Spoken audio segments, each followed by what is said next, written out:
Hey everyone, it's Tesla Tom here. Thank you so much for joining us today on Ludicrous Feed. So in this video, I'm going to tell you how to best charge your Tesla Model 3 or Model Y in Australia. So chances are if you have a Model 3 or Model Y in Australia, you either have two types of battery chemistries, because pretty much all our cars now come from the Gigafactory Shanghai in China. If you own a rear-wheel drive Tesla Model 3 or Tesla Model Y in Australia, you more than likely have the LFP or lithium iron phosphate battery. If you own a long-range or performance Model 3 or Model Y, or Model S or Model X for that matter, you more than likely have the NCM or NCA battery, which is the nickel, cobalt, manganese, or aluminium battery.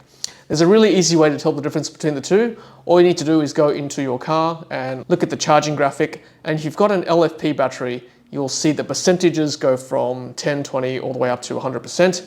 If you own an NCM or NCA battery, then you'll see differentiation between daily and trip, and that's probably the easiest way to tell the difference between the two. Now, in terms of charging habits, the main difference between NCM, NCA versus LFP is that LFP batteries should be charged to 100% at least once a week, as per Tesla's recommendations. Whereas the NCM, NCA batteries, you probably should only be charging to 80 or 90% on a regular basis, and only top up to 100% if you're about to go on a road trip or if you need that extra range for whatever reason. Now, the reason why Tesla recommends that you charge to 100% regularly in the LFP battery, which is the rear-wheel drive Model 3, Model Y cars, so that you get the most accurate information with regards to the state of charge of your battery. And that's because the voltage of the LFP battery stays fairly constant throughout the state of charge of the battery. So for the bulk of the battery between 0 to 100%, the voltage is pretty similar, and it only really goes up towards the end range of the battery, so towards that 100%. Hence, that's why Tesla recommends you charge to 100% once a week, so that the battery can calibrate and tell you that basically 100% means 100% or 60% means 60%, and that gives you better peace of mind with regards to the accuracy of the car's state of charge. Conversely, with NCM, NCA battery, the car has a better idea where it is with regards to state of charge, because the voltage does increase proportionally with the car's state of charge. And that's why Tesla only recommends you charge to 80 to 90% regularly, because the battery management system has more confidence with regards to the car's state of charge. Furthermore, NCM, NCA batteries are more unstable at the top 100% range. That's why Tesla doesn't recommend you charge to 100% too regularly, except for long drives, or if you need that extra range. Whereas LFP batteries are more stable at 100%. But regardless, from what I've read and seen, lithium-ion batteries, whether it be LFP or NCM, NCA batteries, don't like to stay at 100% too long. So I don't like to leave it too long plugged in at 100%, regardless of what electric vehicle I am driving.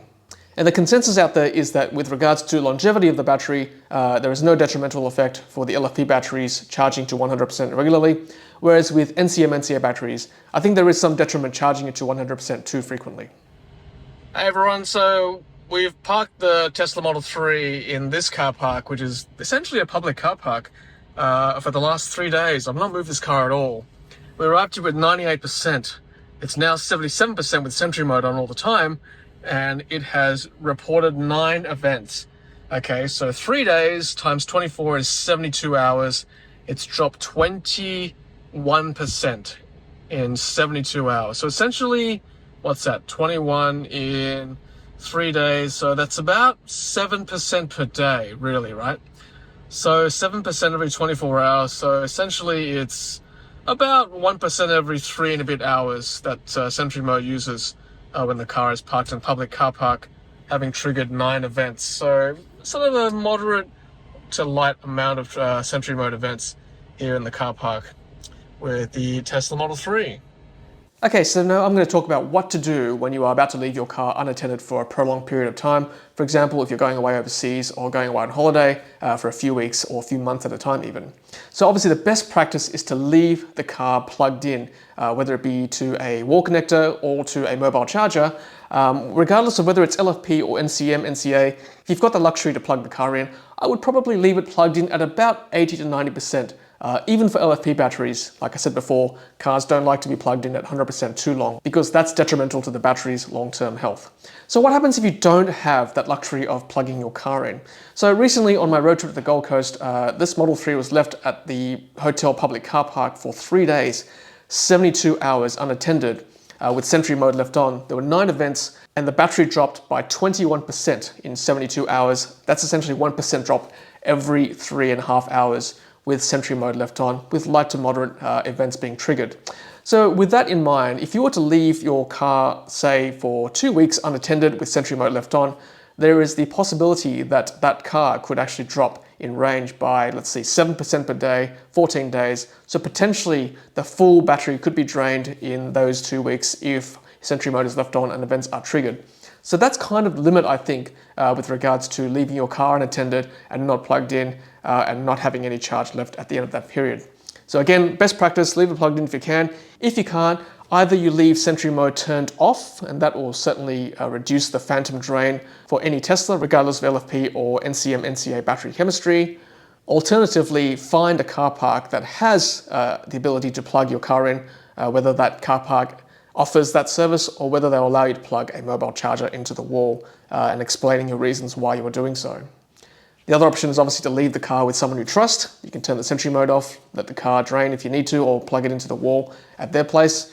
Those are kind of the options. So in summary, I think 2 weeks is about the length of time you can leave your car unattended with Sentry Mode on and not plugged in before you might find the battery being drained almost to its entirety. Keep in mind too that Sentry Mode doesn't work past 20%. So I guess after about 10 days, you'll see that phantom drain possibly drain a bit less because Sentry Mode won't be turned on anyway.